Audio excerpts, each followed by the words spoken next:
Hello Frizzle friendlies! I have read 14 books and it's time to rank them from least fun to most fun reading experience. In number 14 we have The Art of Prophecy. And in 3 words, this book is epic but plodding.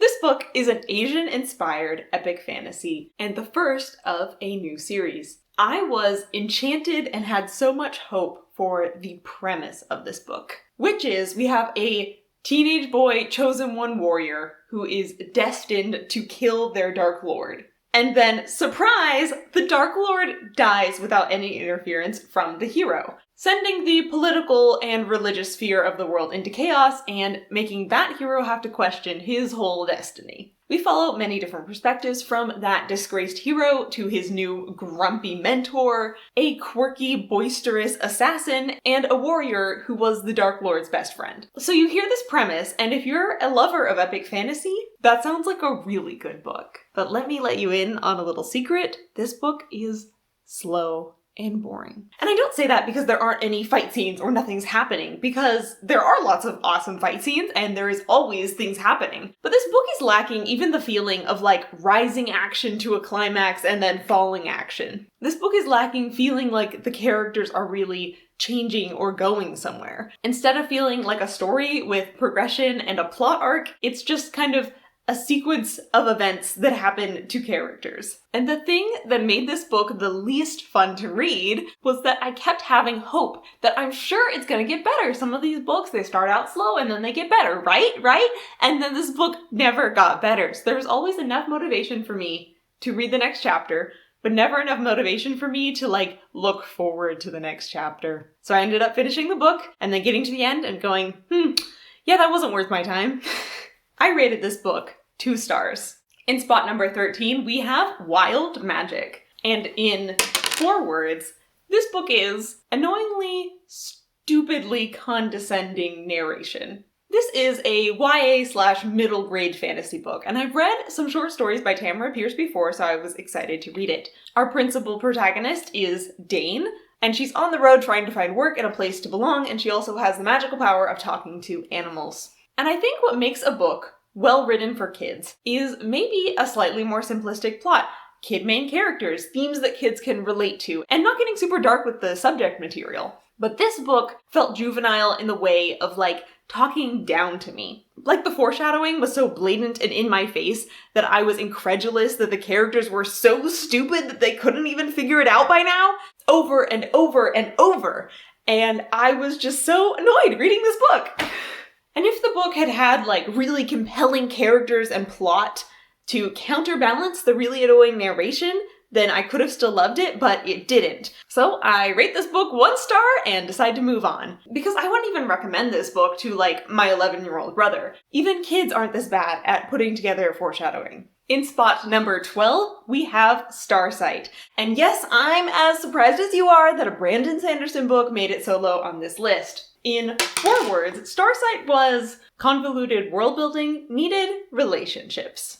I really loved book 1 of this series, Skyward, which was fighter pilots in space with a lot of doses of internalized anger and prejudice and being a social underdog. And then in book 2, our main character flies away to assimilate into alien boot camp. And typically, Brandon Sanderson worldbuilding is top shelf, fantastic, really gets you into the story. But in this case, I feel like the constant exposition dumps of how things were working and the different cultures and the different societal norms was just overburdening the emotional arc of Spensa's. Because Spensa's emotional arc in this book is kind of coming to understand that aliens are different than people, and their societies are different from people, and their reactions are different from humans, and you can't always gauge alien behavior from a human perspective. And as I was reading this book, I kept wondering over and over, like, why does Spensa need to learn this lesson? Like, why is this important? Why is it getting so much emphasis? Because it didn't feel super emotionally resonant to anything that Spensa needed to learn or overcome. It was just like, well, I'm here with all the aliens, might as well learn about aliens. And then in the end, it did tie in better with the plot, but the entire book, it was just dragging for me because I don't care about learning about alien cultures unless it's playing a part into the characters' emotions. And for the majority of this book, it wasn't. I rated this book 3 stars. In spot number 11, we have Lost Planet Homicide. In one word, this is gritty. The vibes of this story are so strong. It is a far-off alien planet with very hostile weather, and the human colonies there just trying to survive. Our main character is a detective investigating the death of a different cop, which are the only deaths that really often get investigated because everything is so corrupt. And so it's very much noir space crime cop show. But in the end, both the mystery detective plot and the emotional arc of the character fell completely flat for me. The mystery plot, because the solution to the mystery kind of came out of nowhere and didn't really tie in with anything. And the character arc, because there wasn't really one. I rated this book 2 stars. In spot number 10, we have What If?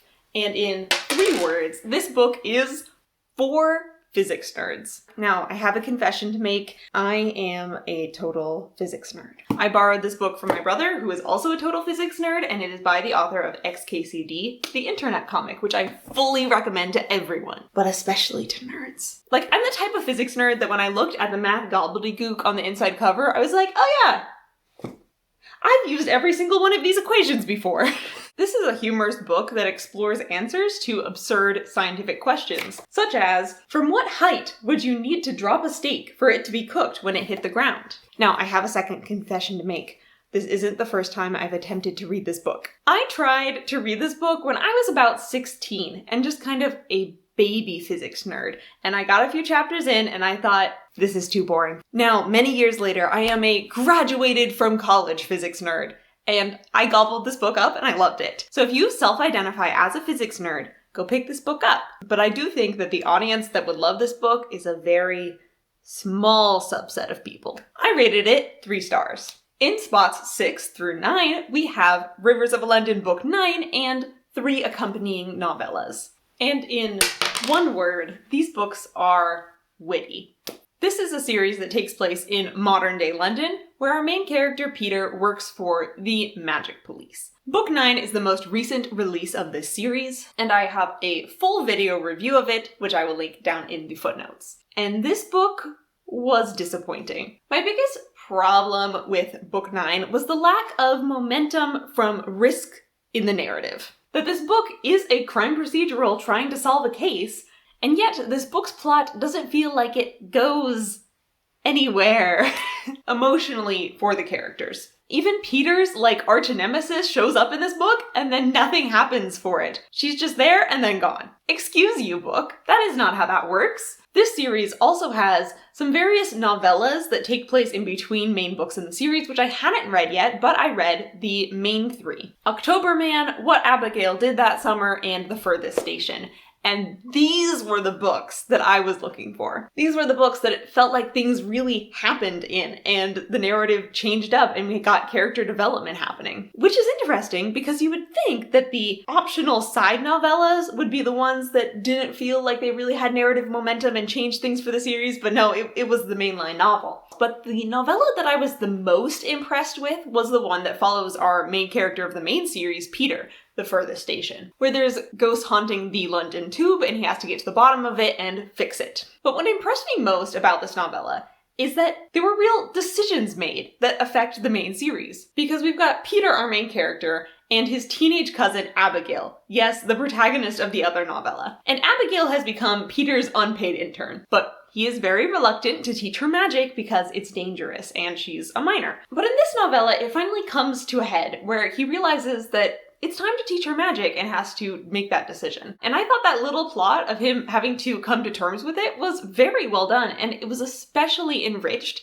by me just having read Abigail's novella, so I knew things from her perspective and how mature and how ready she was for this, that it was just on Peter's side that the holdup was. I rated these books on average 3.3 stars. In spots 3 through 5, we have the first Hidden Legacy trilogy. And in 4 words, these books are romantic family detectives blast. These books very well juggle 2 plot lines of Nevada Baylor, private investigator, head of a family business, and Nevada Baylor in a budding romantic relationship with a militant psychopath hottie. And I think this is one of those rare series that gets worse as it goes on. And most of this is because the drama and the stakes seem to decrease. In book 1, Nevada is battling people who are trying to destroy the city to overthrow the government, and it feels very high stakes because she is not completely ready to handle that kind of thing. And also the romance plot feels very high stakes because her love interest is kind of a complete jerk,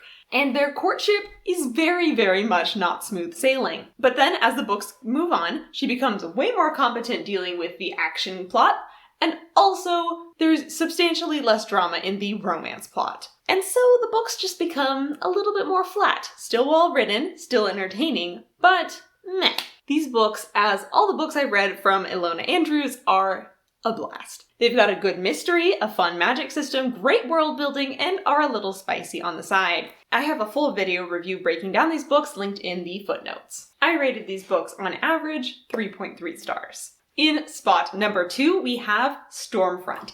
And in 2 words, this book is happily adaptable. This is the first book in the Dresden Files, which follows Harry Dresden, modern-day wizard in Chicago, who is the guy that the police call in to consult when there are people killed with magic or by vampires or etc. This was a reread. I think this is the 4th time I've read this book, and I had a very specific quest as I was reading this book, which is I was working on my video of how to adapt this book into a movie. And so I reread this book to refresh myself on every single plotline and how it all worked, and took copious notes. And it was a blast. I love having these little projects. You can find that video in the footnotes. Now, I do know that this book isn't perfect. Oftentimes the overemphasis on just how incredibly hot all the women is annoying. There are some plot lines when you put them under an intense microscope like I just did, you realize that they don't always make a lot of sense, but this book, emotionally at its core, is so solid. It is a tale about a struggling man who is terrified that he's going to go to the dark side, who isn't very good at trusting his friends,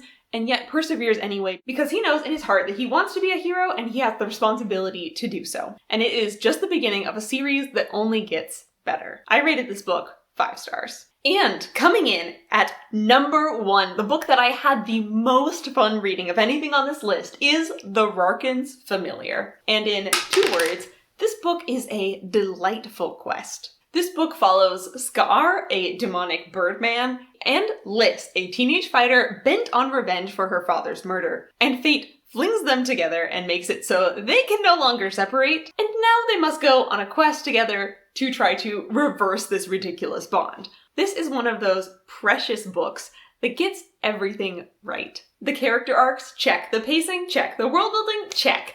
It is delightful. And out of everything, the thing that I was most impressed with this book is how it juggles its different point of views. Because we have these 2 very different in both personality and species perspectives. And at the beginning, there is so much wonderfully earned drama of them not understanding each other, of them being resentful of each other. And then as they become allies and friends throughout the book, as they learn to work together and actually appreciate each other's company, seeing that relationship develop from both sides was just chef's kiss. I loved it. I rated this book 4 stars, and if you want more of my thoughts on it, I've got a review video linked in the footnotes. And those are the last 14 books I read. Thank you for watching, and if you made it to the end of the video, comment with a bird emoji in honor of our Rarkyn Birdman. And please subscribe for more videos on Frizzle Fridays.